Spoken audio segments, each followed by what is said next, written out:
What's up, everybody? This is Read the Bible with me. I'm Stan Jr., and today we're looking at chapter 24 of the book of Deuteronomy. As always, if you're new here, go ahead and click subscribe to this channel and turn on your notification bell. Now, I post a new video every single day, so you're going to want that notification bell on so you get a little Bible reading in every single day. All right, we read one chapter a day every day, and we're going to read through the entire Bible together. As you see, we're moving quite nicely through it. All right, so let's my Bible Club members, of course, I couldn't forget about you guys. Thank you for watching. If you're a Bible Club member today, Bible Club member is a person that's like a patron that gives $10 a month, if you're wondering.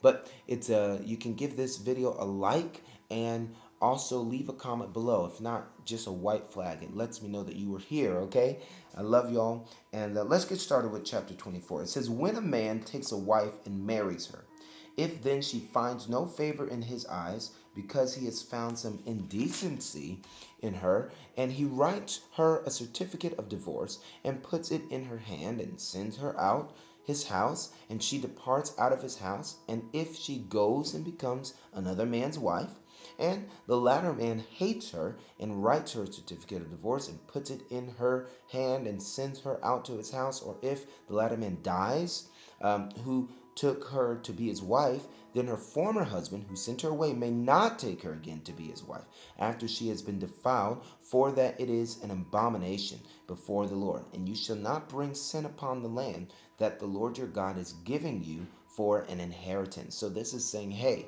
you cannot divorce on flippantness. You can't divorce capriciously, like just doing this. Trying to give you some word.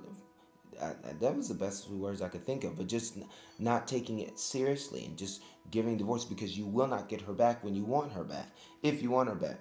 And so he's saying, do not do that. Be serious about this. This is a weighty matter. He says, and the Lord you shall not bring upon the land sin that the Lord your God is giving you as an inheritance. So these rules, these miscellaneous rules that Moses is giving to the children of Israel, trying to help them maintain the inheritance and the blessing that God is giving them. He says, when a man is newly married, he shall not go out with the army or be liable for any public duty. He shall be free at home 1 year to be happy with his wife whom he has taken. So no one shall take a mill or an upper millstone in pledge, for that would be taking a life in pledge. If a man is found stealing one of his brothers of the people of Israel, and he treats him as a slave or sells him, then the thief shall die.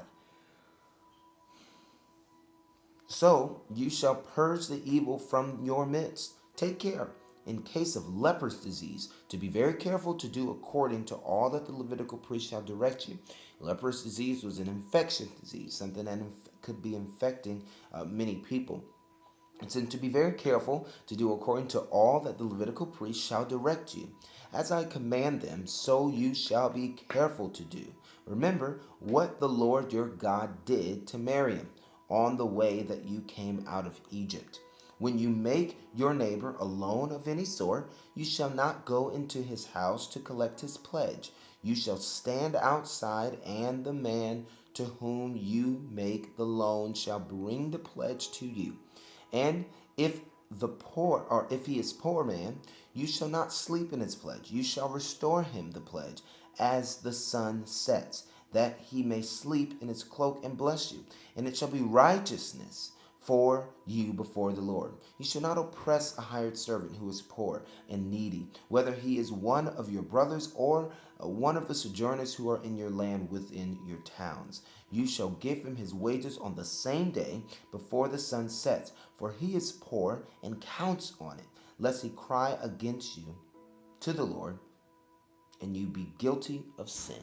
So this is talking about consideration. This is one of the attributes that actually makes people a holy people, to be considerate to the poor, the needy, the widowed, and the orphan. And we'll talk more about this now. He says, and fathers shall not be put to death because of their children, nor shall children be put to death because of their fathers. Each one shall be put to death for his own sin. So he's saying that, debunking the theory that you are going to be punished for the sins of your parents. You may have to deal with the consequences of the actions of your parents, but not a punishment from God for your parents' sins. And so in verse 17, he says, "You shall not pervert justice due to the sojourner or the fatherless, or take a widow's garment on a pledge. But you shall remember that you were a slave in Egypt, and the Lord your God redeemed you from there. Therefore I command you to do this." He's saying, you be considerate. Be considerate because you know where you've come from and where the Lord has brought you from. And if you think that you're so great, you know that God has blessed you and that God has done something for you. And you didn't choose the family that God blessed you with. And so you had nothing to do with that. So you can't take it any of yourself. You could just be thankful and say, I am going to be considerate to these people because I know that God has blessed me and I know that I am not where I used to be. And so he says, when you reap your harvest in the field, or forget a sheaf in the field, you shall not go back to get it. It shall be for the sojourner, the fatherless, and the widow. The Lord your God may bless you in all the work of your hands. When you beat your olive trees, and you shall not go over them, it shall be for the sojourner, the fatherless, and the widow. When you gather the grapes of your vineyard, you shall not strip it afterward. It shall be for the sojourner and the fatherless and the widow. You shall remember that you were a slave in the land of Egypt. Therefore, I command you to do this. He's saying being considerate is an attribute of the holy. Being considerate of the orphan, of the widow, and of the poor.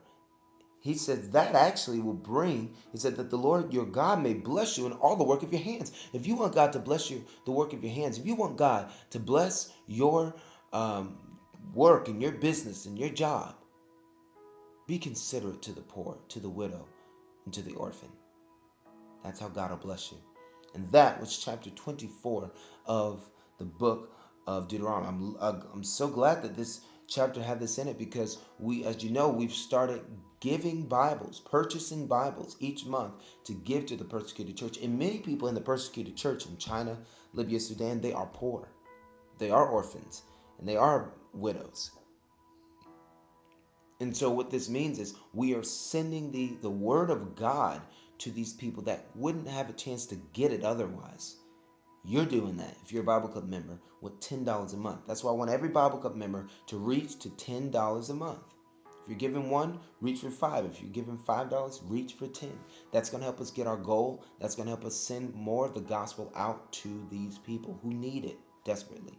I love you, and I'm so glad that you have come to read the Word of God with me every day, and I'm so proud of you too. I'm really proud of you for waking up or reading the Bible every day with me. All right, God bless you, and next time I see you, we'll be reading chapter 25. All right, or yes, chapter 25. All right, God bless you. Peace.